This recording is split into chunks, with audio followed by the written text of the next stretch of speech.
মাপটা আপনারা একটু দেখে নেবেন। 38.5 লম্বা, 9.5 ইঞ্চি হচ্ছে পায়ের মুহুরিটা হবে, 22 ইঞ্চি হচ্ছে ঘের যে কোমরের যে ঘেরটা, 22 × 44, ঠিক আছে। আর হচ্ছে 16 ইঞ্চি হচ্ছে রানের লুজ, আর 15 ইঞ্চি হচ্ছে হাই।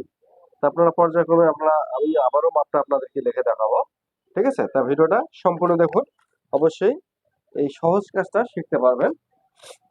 এখন দেখুন, এখানে কিন্তু আমি এই যে দেখতে দেখতে পাচ্ছেন, এখানে কিন্তু বহর যেটা আছে সেটাই কিন্তু পুরাটা দিয়ে দিছি। তা এখানে এখন আমরা ডাইরেক্ট এখন মার্কার করব। এখানে কিন্তু এই যে দুইটা ডাবল পার্ট, ঠিক আছে। এটা হচ্ছে হাইয়ের অংশ, ঠিক আছে। তা প্রথমে কিন্তু আমাদের এখানে যে সমান করতে হবে, এই জন্য আমি এখানে একটা মার্কার দিয়ে নিলাম, আর একটা দিয়ে দেবো। তারপর এখানে কিন্তু আমরা 7 ইঞ্চি বাদ দিয়ে দেবো। 7 ইঞ্চি, হ্যাঁ 7 ইঞ্চি বাদ দিতে পারি। 7 ইঞ্চি, 6.5 ইঞ্চি দিতে পারেন। এখানে যে কোমরের যে বেল্টটা হবে, লম্বা হচ্ছে 38.5। তো আপনাদেরকে এভাবে দেখাচ্ছি, এই যে 38.5 লম্বা, নিচে কিন্তু একটা ভাঙা হবে, মানে দুইটা বোতাম হবে আর কি, ঠিক আছে। আচ্ছা, এখানে হচ্ছে নিচের লুজ হচ্ছে 9.5 ইঞ্চি, আর এখানে আমাদেরকে ভাড়া 5 ইঞ্চি, 5.5 ইঞ্চি আমরা দিতে পারি এক জায়গায়। আচ্ছা, এখানে কিন্তু 6 ইঞ্চি দিয়ে দেবো, পায়ের গোড়ালিটা একটু মোটা থাকতে পারে। আচ্ছা, 6.5 ইঞ্চি তো এখানে না, 7 ইঞ্চি বাদ দিছি, এখানে একটু, হ্যাঁ 7 ইঞ্চি বাদ দিছি। আচ্ছা, তারপরে এখান থেকে হাই হচ্ছে 15 ইঞ্চি, 15। তা একটু আমি নামিয়ে কাটলাম, হাইটা একটু বড় থাকলে সমস্যা না। আচ্ছা, তাহলে এখানে দেখতে পাচ্ছেন, এখানে কিন্তু হচ্ছে লম্বা হচ্ছে, হ্যাঁ লম্বাটা দিলাম হচ্ছে 38.5। এই যে এটা হচ্ছে লম্বা, ঠিক আছে, দেখতে পাচ্ছেন এটা হচ্ছে লম্বা। আচ্ছা, এদিকে হচ্ছে 9.5, এটা হচ্ছে আপনার এই যে এটা মাপ, ঠিক আছে, এই পাঁচটা, ঠিক আছে। এখানে হাই হচ্ছে 16,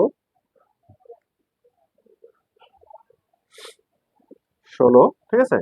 আর এটা হচ্ছে এই যে হাই, ঠিক আছে। আচ্ছা, এইটা রান হচ্ছে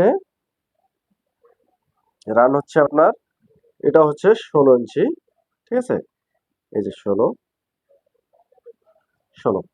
তো দেখতে পারলেন। তো এখন আমি এখানে মানে বুহরটা পুরোটাই দিয়ে দেবো, ঠিক আছে। এখানে আমরা একটা কল্লি দেবো, ঠিক আছে।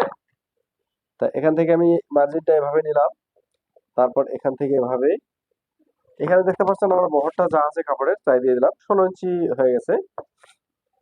তা এখানে এভাবে নেব, এইখানে দাগটা এভাবে মিলিয়ে দেবো, ঠিক আছে। আমাদের কিন্তু বডিটা কিন্তু হয়ে গেছে, মানে পায়ের যে দুইটা অংশ পা হয়ে গেছে। এখন আমরা কিন্তু এখান থেকে আমরা বেলটা নিয়ে নিতে পারবো, এখানে কোমরের যে বেলটা। তো বেলটা এখানে আমরা কিন্তু এখানে কিন্তু পাকা আছে, এই জায়গাটা পায়ের আছে, এখানে 1.5 ইঞ্চি বাদ দিয়ে দেবো, আমাদের রাবারের জন্য 1.5 ইঞ্চি লাগবে। আর এখানে 7 ইঞ্চি যে আমরা এখানে বাদ দিছি, এই 7 ইঞ্চি আমরা কিন্তু এখানে দিয়ে দিলাম। এই যে 7 ইঞ্চি এ বরাবর আমরা একুরেট মাপটা দিয়ে দিই। আচ্ছা, তারপর এখানে আমরা সেলাইয়ের জন্য নেব, এই দেখতে পাচ্ছেন হয়ে গেছে।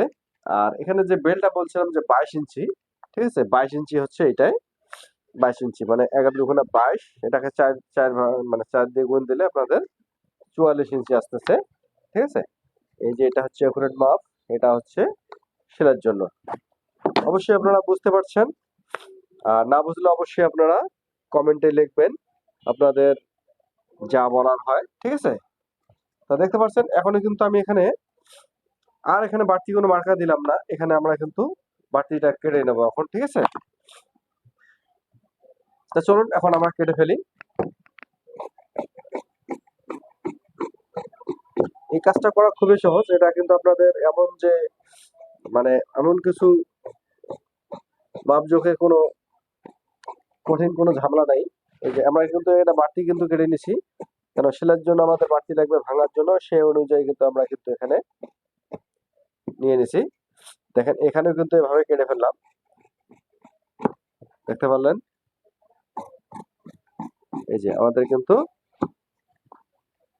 কিন্তু কাটিংটা হয়ে গেছে, বন্ধুরা দেখতে পাচ্ছেন। তা আপনারা কাজ যারা শিখতে চান তারা এভাবেই কিন্তু কাজগুলো করতে পারেন। আপনারা খুব সহজে আপনারা ঘরে বসে কাজগুলো করতে পারবেন। এই যে আমাদের কিন্তু কাটিংটা শেষ, দেখতে পাচ্ছেন। তো এইভাবে আপনারা কিন্তু কাজগুলো করতে পারেন। আচ্ছা, এখানে এখন আমাদের হচ্ছে এখানে কিন্তু আমাদের কলি দিতে হবে। কলিটা আপনাদেরকে দেখাই। কলিটা আপনাদেরকে দেখাচ্ছি। কলিটা এখানে আমরা দিয়ে নেবো, অসুবিধা নাই। তো এগুলো আমরা সরিয়ে ফেলি এখন। তারপর আমরা কল্লিটা আমরা কিন্তু অ্যাঙ্গেল করে কাটবো। দেখেন এটা কিন্তু খাড়া অংশ আছে, এটা আমরা কল্লিটা দেবো না। কল্লিটা আমরা কিন্তু কল্লিটা আমরা এভাবে দেবো, একটু অ্যাঙ্গেল করে নিলাম। এই সাইডটা কিন্তু ওরেপ সাইড, দেখতে পাচ্ছেন। কিন্তু ওরেপ দিয়ে কিন্তু আমি কল্লিটা দিলাম, তাতে কল্লিটা হবে কি এখানে সুন্দরভাবে, এই যে দেখতে পাচ্ছেন, এই যে এটা কিন্তু ওরেপ হয়ে গেল। এটাও কিন্তু একটু দেখতেন, এটা কিন্তু বাড়ে, এটাও কিন্তু একটু স্প্রিং করে, ঠিক আছে। তা এই কল্লিটা কিন্তু মানে পরতে কিন্তু খুবই আরাম। মানে নিচের যে অংশটা পায়ের দুই পাশে, মানে মাঝখানে যে অংশটা, এটাতে কিন্তু পরলে কিন্তু আরাম লাগবে, মানে টাইট মনে হবে না এতটা। এই যে দেখতে পাচ্ছেন, এখন কিন্তু আমাদের এই রূপ হয়ে গেল। তারপর এখানে আপনাদেরকে বেলটা বসিয়ে দেখাই, আপনাদের জন্য সহজ হবে। এই দেখতে পাচ্ছেন, এই যে বেলটা এখানে মধ্যস্থলে হবে। এখানে কিন্তু আমাদের কুচি দিয়ে কিন্তু, এই দেখতে পাচ্ছেন, এখানে কিন্তু কুচি দিয়ে কিন্তু আমাদের এটা, এই যে এখানে অংশটা বসে যাবে। একটা আগে নেই, এই যে কুচি দিয়ে কিন্তু আমাদের এই অংশটা বসতেছে। দেখতে পারলেন দর্শক, সালোয়ারটা আপনাদেরকে কাটিং দেখালাম। কেমন লাগলো অবশ্যই আপনাদের মতামতটা জানাবেন। ভালো লাগলে ভিডিওটা বন্ধুদের মাঝে শেয়ার করে দেবেন, যেন এরকম ভিডিওগুলো দেখে অবশ্যই অনেকে শিখতে পারে। তা আজকের জন্য এ পর্যন্তই, ভালো থাকবেন। আর কিরকম ভিডিও পেতে চান অবশ্যই কমেন্টে লিখুন, আর চ্যানেলটা অবশ্যই সাবস্ক্রাইব করে রাখবেন।